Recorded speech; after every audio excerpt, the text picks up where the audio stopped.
ሰላም ቲጂ ነኝ ከጥቁር ሴት ዩቲዩብ ቻናል። እንዴት ሰነበታችሁ? እግዚአብሔር ይመስገን እጅግ በጣም ሰላም ነኝ። ይሄው ደግሞ አርብን ጠብቄ ማዘጋጅላችሁ በውበትን ፍለጋ ይዤላችሁ መጥቻለሁ። ከኔ ጋር ቆዩ። ለዛሬ ይዤላችሁ የመጣሁት የብዙዎቻችሁ ጥያቄ ነው። ከዚህ በፊትም በቲክቶክ ቪዲዮ ላይ ሰርቼዋለሁኝ።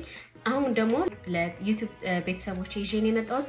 እሱ ምንድነው ያለ ጊዜ የሚመጣውን ሽበት እንዴት እንከላከላለን ወይም ደግሞ ለጊዜያዊ መፍትሄ የሚሆነውን ይዤላችሁ የመጣሁት። የጊዜያዊ መፍትሄ የሚሆነውን ከዚህ በፊት በቲክቶክ ላይ የለቀቁትን ቪዲዮ ሼር አደርጋችኋለሁ። ከዛ ተመልሰን እንገናኛለን ማለት ነው። ሃይ ቲጂ ነኝ፣ እንዴት ናችሁ? ዛሬ ደግሞ ይዤላችሁ የመጣሁት ብዙ ጊዜ ብዙ ሰዎች ጠይቀውኛል። ሽበት ለሚያስቸግራቸው ሰዎች ነው፣ ጊዜያዊ መፍትሄ ነው። ቀለም ተቀብታችሁ ወይም ደግሞ ሽበት ፊት ለፊት ለሚያስቸግራችሁ ሰዎች ሶስት የተለያየ ፕሮዳክት ይዤላችሁ መጥቻለሁ። አንደኛው ፓውደር ነው። ይሄኛው ፓውደር ሽበቱ ያለበት ቦታ ወዲያው ለተወሰነ ጊዜ እስክትታጠቡ ድረስ ከቨር ሊያደርግላችሁ የሚችል ነው። ይሄ ከብሩሽ ጋር ነው የሚመጣው። አፕላይ ታደርጋላችሁ። ለፀጉርም ለቅንድብም ያገለግላል። ይሄኛው ደግሞ ስፕሬይ ነው። ሼክ ታደርጉትና የምትፈልጉበት ቦታ ላይ ታደርጋላችሁ። ሽበቱ የበዛበት ቦታ ላይ ከቨር ማድረግ ከፈለጋችሁ ይሄን ታደርጋላችሁ። ወይም ደግሞ በማስካራ መልክ የመጣ ነው። እንደ ማስካራ እንደምትጠቀሙት ፀጉራችሁ ላይ ታደርጋላችሁ ማለት ነው። ሁሉም በተለያየ ከለር ይመጣል። እንደ ፀጉራችሁ ከለር መርጣችሁ ለፀጉራችሁ የሚቀርበውን ከለር መጠቀም ትችላላችሁ። ሁሉም ስትታጠቡት የሚለቅ ነው። ጊዜያዊ ፐርማነንት አይደለም። ለጊዜያዊ መፍትሄ የሚሆን ነው። እንደምትወዱት ተስፋ አደርጋለሁ። በሌላ ቪዲዮ እንገናኛለን። አመሰግናለሁ። ሃይ እንዴት ናችሁ? ቲጂ ነኝ። ዛሬ ይዤላችሁ የመጣሁት ባለፈው በለቀኩት የሽበት መሸፈኛ ቪዲዮ ብዙዎቻችሁ የት ይገኛል ዋጋው ስንት ነው ብላችሁ ለጠየቃችሁኝ ነው። እኔ ባለሁበት በካናዳ በሾፐር ድራግ ማርት እና በተለያዩ ኮስሜቲክስ ዲፓርትመንቶች ታገኛላችሁ። እንዲሁም ኦንላይን ላይ በአማዞን ታገኛላችሁ። ዋጋዎቻቸውም 15 የካናዳን ዶላር እና ከዛ በላይ ነው። እንዳልኳችሁ እና ስሞቻቸውን ጠይቃችሁ የነበረ እነዚህ ናቸው። ዛሬ ሁለት ፕሮዳክት ጨምሬላችኋለሁ። ይሄኛው 15 ካናዲያን ዶላር እነዚህ ናቸው እንድታያቸው ብዬ ነው። እነዚህኛዎቹ ሶስት የተለያዩ ስፕሬዎች ሲሆኑ እነዚህኛዎቹ ደግሞ ፓውደር ናቸው ማለት ነው። እንደዚሁ ሽበት ይሸፍናሉ ማለት ነው። ሌላኛው ያሳየኋችሁ ደግሞ ማስካራ ነበረ። ይሄኛው በማስካራ የሚመጣው ነው። ይሄኛው ደግሞ 11 ካናዲያን ዶላር ነው። ይሄኛው ግን እንደ ሊፕስቲክ ወይም ስቲክ ነው። ጉድ ፎር ትራቭሊንግ ነው ማለት ነው።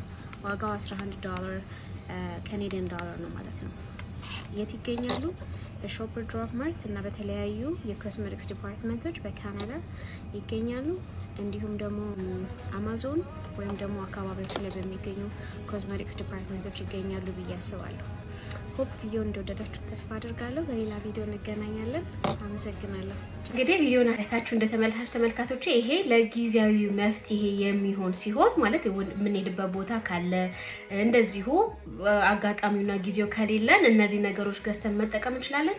ግን እንዲሁም ደግሞ ሽበት እንዴት ነው የሚመጣው የሚለውን ነገር ሳስብ ብዙ ጊዜ ሽበት የሚመጣው ከእድሜ ጋር በተያያዘ እድሜያችን ተለቅ ባለ ቁጥር ሜሎኒን የሚባለው ለፎሊክል ይሄ ለፀጉራችን ውስጥ ላለው ለፎሊክል ለሚባለው ቀለም የሚሰጠው እንደ በፊቱ ነገሮችን ማምረት ሲያቆም እድሜያችን ከፍ ባለ ቁጥር ብዙ ነገራችን ስሎ ዳውን ይሆናል። ስፖርት እንቅስቃሴ ስናደርግ ደማችን ወደ አእምሯችን ፍሎ ያደርግና ቶሎ አክቲቭ እንዲሆን ለዛ ነው እንቅስቃሴ ባደረግን ቁጥር ጭንቅላታችን ቶሎ የመድረስ አቅም አላቸውና ያ በሚሆን ያንን ሜሎኒን የሚባለው ንጥረ ነገር ጭንቅላታችን ያገኛል። ስለዚህ እንዲዘገይ ያደረገው ነገር ቶሎ እንዲሰራ ሲያደርግ ያለ እድሜያችን ደግሞ የሚመጣ ሽበት አለ። በ20ዎቹ በ30ዎቹ ውስጥ ሳናስበው ብዙ ሽበት ፀጉራችን ላይ ይበቅላልና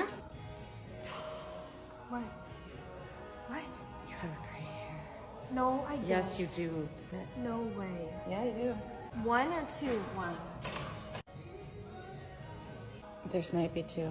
Yank it out. Oh my gosh. It's gone. I took it out. What? Oh my gosh. Chris found my first gray hair. And it's gray.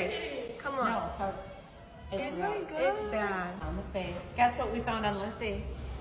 A gray hair. It's on the table. No. Yeah. to the table. Wearing white, Are you still growing? Oh, you're gonna take some. Okay. It looks good. Can you see it? No. Oh yeah. Yeah.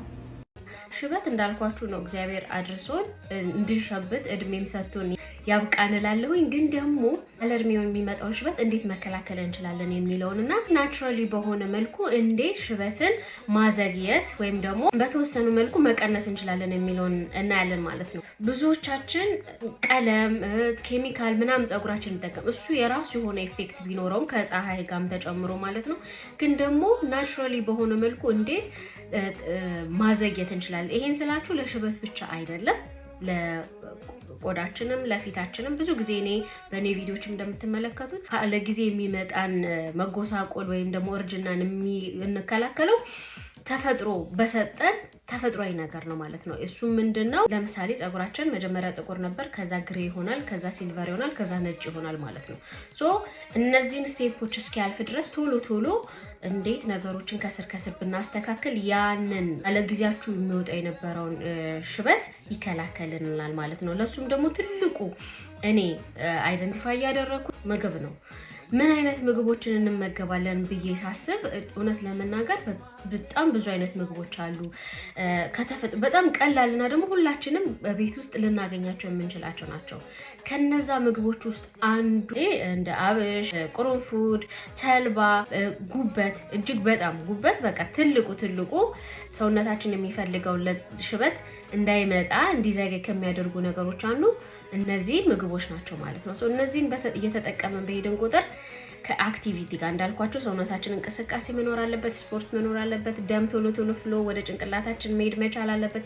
እነዚህን ስናደርግ ያለግዜው የሚመጣውን የሽበት ይከላከልናል ማለት ነው። እንዲሁም ደግሞ ግሪን የምታዩት የትኛውንም አይነት ግሪን ሰላጣ በሉ፣ ኪከምበር በሉ፣ ኪያር በሉ፣ አቮካዶ፣ ግሪን አፕል፣ ቃሪያ፣ ጎመን፣ ሰላጣ ኤኒቲንግ ግሪን እጅግ በጣም ለሰውነታችን ለፀጉራችን በጣም ጠቃሚ ነው። በቃ ምንም አይነት ነገር ግሪን ነገር ካገኛችሁ እንዳትመሩ። ሳርም ቢሆን ስቀልድ ነው፣ ግን የዊት ሳር ታውቃላችሁ በጣም አንቲ ኦክሲዳንት ነው። በዛ ላይ ደግሞ ለፀጉርን በጣም ያሳድጋል ማለት ነው የዊት ሳር እና እሱን በትንሹ እንደ ሻትን መጠቀም ትችላላችሁ፣ ወይም አንድ ሻይ ማንኪያ በመታደርጉት ስሙዚ ውስጥም ሆነ በተለያየ ነገር መጠቀም ትችላላችሁ። ስለዚህ ግሪን በቀን ውስጥ አትጡ እላለሁኝ። ብዙ ጊዜ ከተመለከታችሁ እኔ የግሪን አድናቂ ነኝ ማለት ነው። ሌላኛውና ትልቁ ደግሞ አቅም ቢፈቅድና ኢነርጂ ቢኖራችሁ ስፖርት ማድረግ፣ ስፖርት መስራት፣ ጂም ማሄድ፣ ጂምም ባትሄዱ ወክ ማድረግ፣ አእምሯችሁን ንጹህ ማድረግ፣ እንዲሁም ደግሞ በተቻላችሁ አቅም ደስተኛ ለመሆን መሞከር ነው። የብዙዎቻችንም ህይወት ዴይ ቱ ዴይ ነው ብዬ የማስበው ጭንቀት ካለ በጣም ከምታስቡት በላይ ፊታችሁ ይጎሳቆላል፣ ደግሞ ሽበት ያለግዜው ይመጣል ማለት ነው። ጭንቀትን ማስወገድ ነው። መቼም አሁን እቺ ደድላት ናት አትጨነቁ ምናምን ትላለች በሚለው አይደለም። እንደ ሰው ማሰብ ይጠበቅብናል። ኦፍ ኮርስ ሰውነት ዴይ ቱ ዴይ ህይወት እስካለ ድረስ እንቅስቃሴ እስካለ ድረስ እንቅስቃሴዎች ይኖራሉ። ግን ደግሞ አታስቡና አትጨነቁ ይላል። ኢቭን በቅዱስ ቃሉም የሚለው ጭንቀታችሁን ለኔ አስረክቡኝ ነው አይደል? እናንተ አታስቡ አይደለም አትጨነቁ ነው የሚለውና እንዲህ ስላችሁ ነገሮች ቀላል ይሆናል ብዬ ሳይሆን ምንጨነቅበትን ነገር ለፈጣሪያችን ሰተን የምናስበውን መፍትሄውንም ከሱ ጠይቀን በተቻለ አቅም ጭንቀቶቻችንን መቀነስ። ምክንያቱም ፊታችን ላይ የሚንጸባረቀው ፀጉርነታችን ላይ ፀጉራችን ላይ ጥፍራችን እያንዳንዱ ነገር ላይ የሚንጸባረቀው በተለይ ከውጭ የምናስገባው ነገር ነው ወደ ውስጣችን ማለት ነው። እንዲሁም ደግሞ ከውጭ ስናስገባ ምግብም ደግሞ መልካም ምግብ ወደ ውስጣችን ባስገባን ቁጥር ከኛ የሚወጣው መልካም ይሆናል እንላለን። እንደምታውቁት የኔ ቪዲዮ የሚሰራው አስተሳሰብ ላይ፣ አመጋገብ ላይ፣ ራስ አጠባበቅ ላይ ነው።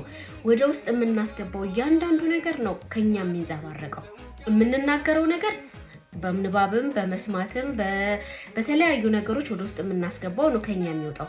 የምንበላውም ነገር በዛው መጠን ነው ማለት ነው ፊታችን ላይ ጸጉራችን ላይ ሰውነታችን ላይ የሚንጸባረቀው ማለት ነው ሶ አስተሳሰባችን ላይ የሚንጸባረቀው ማለት ነው ስለዚህ በተቻለ አቅም ወደ ውስጥ የምናስገባው ነገር ነው ከኛ የሚንጸባረቀውና ለምናደርገው ነገር አቴንሽን እንድንሰጥ እፈልጋለሁ ማለት ነው ከፈጣሪ ጋር ጸሎት ያደረጋችሁ ነገሮችን ለእግዚአብሔር ሰጣችሁ ከጭንቀት መዳን ነው ማለት ነው ሶ ይሄንን ብናደርግ በየቀኑ እንግዲህ አሁን ያልኳችሁ ነገር እጅግ በጣም ቀላል ነው እንዳልኳችሁ ቅድም ለጊዜያዊ መፍትሄ የሚሆን ነገር ቀለምም ተቀብታችሁ እንደዚሁ ለዛች ለሆነ ቀን ለሆነ ጊዜ የሚሆን ነገር መጠቀም ትችላላችሁ ግን ከጊዜ ጋር ነገሮችን እንዴት ባስተካከል ምን በበላ ምን ባደርግ ምን ማደርግ የተሻለ አፒራንስ ይኖረኛል ወይም ያለ ጊዜ የሚመጣውን ሽበት እንዴት መከላከል እችላለሁ ብላችሁ በዚህ መጠቀም ትችላላችሁ ማለት ነው በእርግጠኝነት ይሄን ቪዲዮ እንደወደዳችሁ ተስፋ አደርጋለሁ ከወደዳችሁት ለቤተሰብ ለጓደኛ ሼር አድርጉ እንዲሁም ደግሞ የተሰማችሁን ነገርና ጥያቄ ካላችሁ በኮሜንት ቦክስ አስቀምጡልኝ በጥቁር ሴት ዩቲዩብ ቻናል ለዚህ ሳምንት ያዘጋጀውላችሁ ወይም ያለ ጊዜ የሚመጣውን ሽበት እንዴት ማዘግየት እንችላለን የሚለውን ቪዲዮ ነው ሳምንት እንደ እግዚአብሔር ፈቃድ በሌላ ቪዲዮ እንገናኛለን በማስተዋል እንቆይ አመሰግናለሁ የሳምንት ሰው ይበለን